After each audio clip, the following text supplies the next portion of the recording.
Hey guys, this is Miss Franklin. Here we have our lesson plan template that we will use here at AVPA to unify our system of lesson planning. We're going to have one lesson plan template in which everyone will submit this information, course subjects especially. First, this information has been taken directly from the PBL unit. The format has been the same.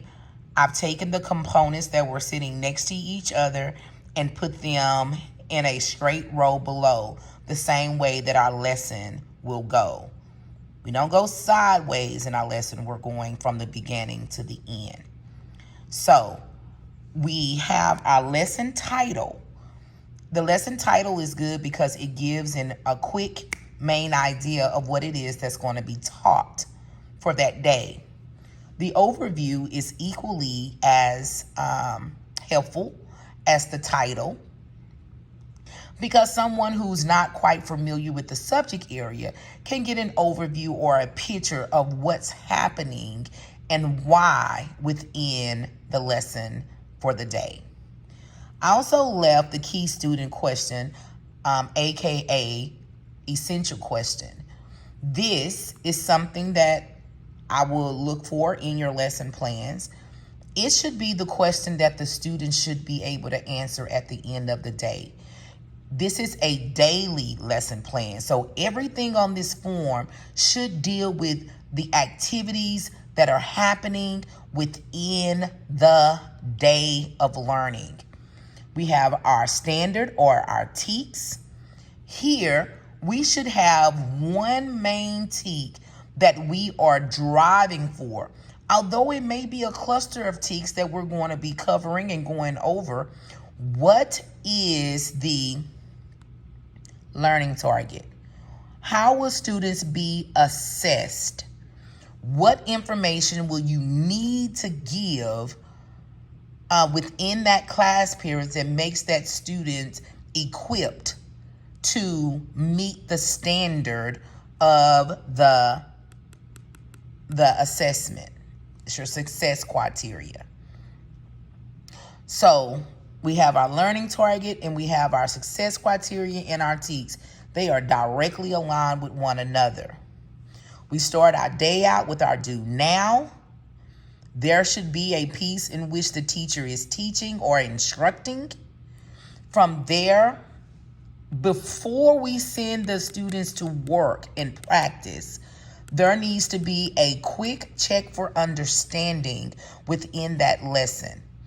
I've taught something. I need to check and make sure students understand what it is that I have taught before I send them to practice.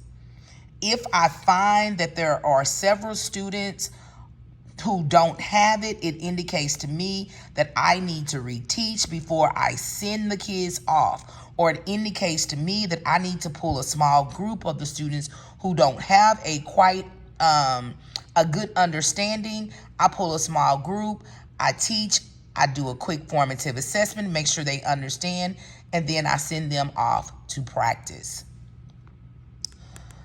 So, and then we have our guided practice or our peer group work, the we do of the lesson.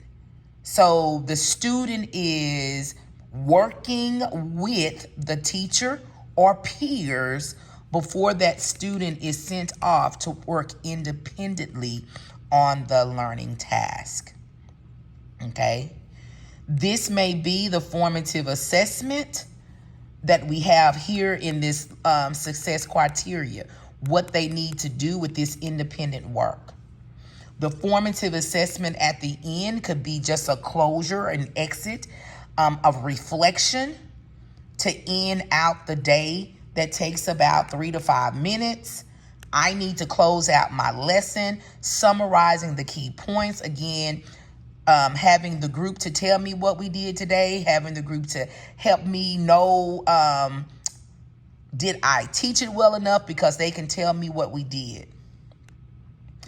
Independent work, this is the the chunk of the work. This is where the student is demonstrating their learning. So this is the chunk of the work.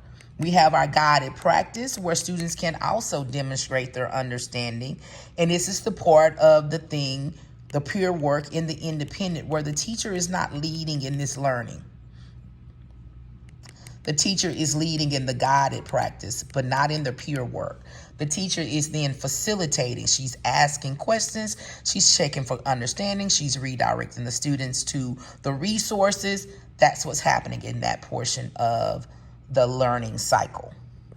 My do now is on the board while I am taking my attendance. My students are getting an insight into the lesson, or they are reviewing learning that they've had before.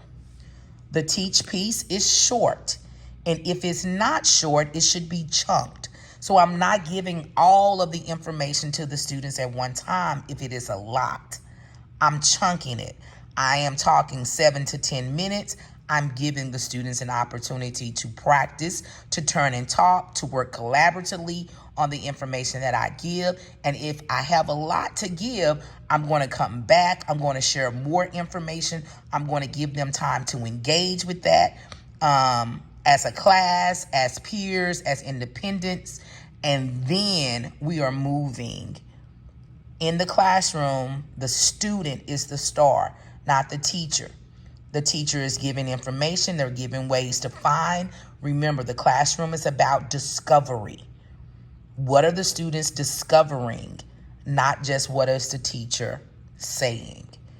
Well, this is Ms. K. Franklin. If you have any more questions about the lesson plan template, please feel free to email me or set up a time for me to come talk to you during your planning for more information.